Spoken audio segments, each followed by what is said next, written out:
अस्सलाम वालेकुम नाज़रीन। बहुत सारी बातें जो रोज़नामा अदालत अपनी ज़िम्मेदारी समझ के लोगों के मसाइल को सामने लाने की कोशिश करता है। आज एक और वाक़या जो आपके गोशे गुज़ार करना चाहता हूँ, महकमा तालीम की कारस्तानियाँ। मेरे साथ एक मज़लूम शख्स मौजूद है जिसने उम्र के 32 साल महकमा तालीम को दिए। एक स्कूल में नायब कासिद की ड्यूटी सर अंजाम दी। वो स्कूल, जिस स्कूल की ज़मीन भी इस शख्स ने दी, वो स्कूल वहाँ पर कायम हुआ। आज उसे सालों हो चुके हैं, स्कूल अपनी खिदमत सर अंजाम दे रहा है। 32 साल तक ये वहाँ पे नायब कासिद रहे। मोहम्मद रज़ाक इनका नाम है। ये गनेर मिडल हाई स्कूल बॉयज़ में इन्होंने अपनी ड्यूटी सर अंजाम दी। पिछले साल इनकी रिटायरमेंट हुई। रिटायरमेंट के बाद इन्होंने अपने बेटे के लिए, उस सर्विस के लिए, उसकी नौकरी के लिए वज़ीर हुकूमत जनाब मसूद खालिद साहब को दरख्वास्त दी। उन्होंने इस पे फ़ौरी तौर पर भर्ती करने के अहकामात जारी किए, मगर उनके जो अपने कारिंदे थे, जो उनके लोग थे, उन्होंने अपने तलकात पालने के लिए इन्हें जो है वो नौकरी से महरूम रखा। मोहम्मद रज़ाक साहब भी अपनी ज़बानी बताएंगे क्या हुआ इनके साथ, किस तरह इनको नौकरी से बाहर निकाला गया। जी अस्सलाम वालेकुम। जी सर, अस्सलाम वालेकुम। रज़ाक साहब क्या हुआ आपके साथ? सर मेरे साथ बहुत ज़्यादती हुई है नावली में।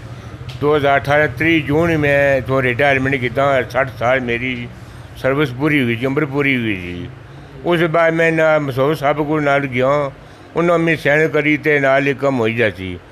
उस बाद फिर नाल ही हंडे मैरिट आ, तेरा बच्चा नहीं आए ड्यूटी करी सकना, 8वीं पढ़िया वा। वो 18 नाल अमदाद चमड़ साहब 5वीं पढ़िया वा। अपना भांजा नाल ही 5वीं पढ़िया भर्ती किया ने, कुड़ियाँ ने ना हाई स्कूल आई।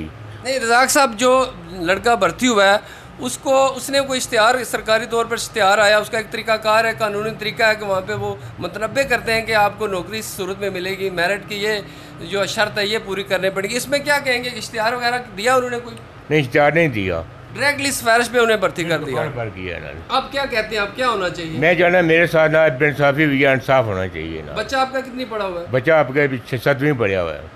तो क्या नायब कासिद लगवाना चाहते हैं? नायब कासिद। तो डीओ साहब से बात हुई आपकी? डीओ साहब ने बात हुई उन्हें, जी मेरा कोई कसूर नहीं, मैं अपना सेक्रेटरी तालीम साहब मैं फ़ोन किया, मैं ऑर्डर करी गया।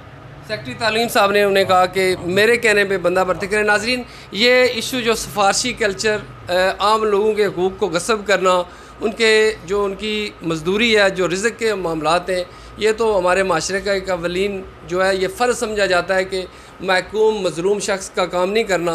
ये मोहम्मद रज़ाक की जो दादरसी की जाए, अरबाब अख्तियार इस पर काम करें। ये कोई शख्स सेक्रेटरी तालीम नहीं लगना चाहता, ना ही ये कोई डीओ डिस्ट्रिक्ट एजुकेशन अफसर बनना चाहता है। इसका बेटा एक नायब कासिद, जिसे चपरासी कहते हैं, वो बनना चाह रहा है अपने घर का निज़ाम चलाने के लिए।